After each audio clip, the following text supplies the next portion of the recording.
ვარსკვლავ მან მოგვნი წარმოავლინა ბეთლემს შობილსა თანა, ხოლო იროდი სიცრუით წაავლეს მხედართა და მოსწყვეტს ჩვილთა ყოველთა.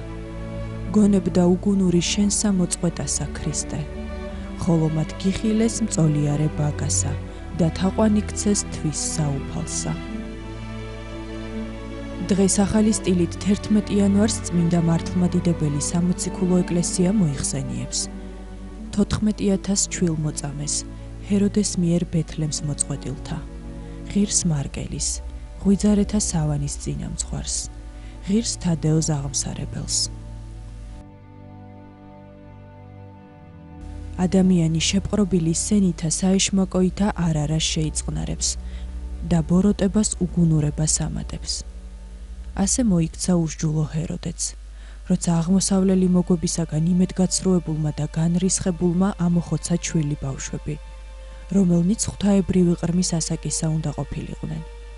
რა თქმა უნდა, ეს დიდი უბედურება იყო, მაგრამ ყოველი ასეთი უბედურებით უფალი ან ცოდვებს შეგვინდობს, ან და გვიმზადებს ჯილდოსა და დიდების გვირგვინს.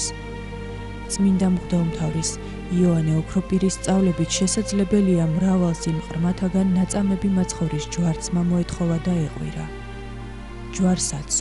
ჯვარსაცვი ეგე.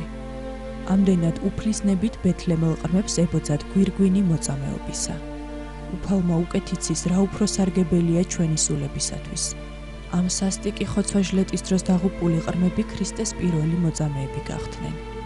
ბეთლემის სისხლისღვრვის დროს აღესრულა მღვდელი ზაქარია, წმინდა იოანე ნათლისმცემლის მამა. ტაძარში ღვთისმსახურების დროს მას შეუცვიდნენ ჰეროდეს მსახურები და ყრმა იოანეს ადგილსამყოფელი ჰკითხეს. ჰეროდეს რისხვა დაატყდა თავს სვიმეონ ღვთისმიმრქმელსაც, რომელმაც ტაძარში საჯაროდ დაამოწმა მესიის განგაცება. როცა მოხუცი სვიმეონი გარდაიცვალა, ჰეროდემ არ დაუშვა, რომ იგი ღირსეული პატივით დაეფლათ. მათ ეს სახარებაში ბეთლემელი ყრმების მოწყვეტის შესახებ ვკითხულობთ. მაშინ აღესრულა თქმული იგი იერემია წინასწარმეტყველისაი, რომელსა იტყვის: ხმაი ხრამაი ისმა გოდებისა და ტირილისა და ტყებისაი მრავალი.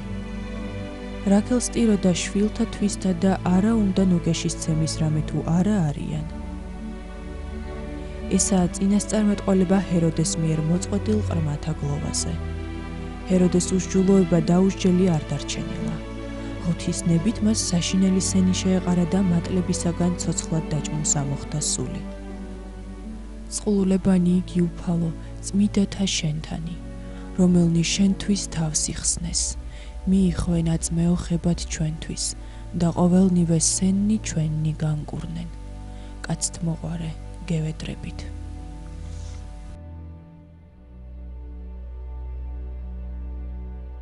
დღევანდელი დღის მფარველი წმინდანების ლოცვით და მეოხებით უფალმა დაიცვას და დაიფაროს სრულიად საქართველო.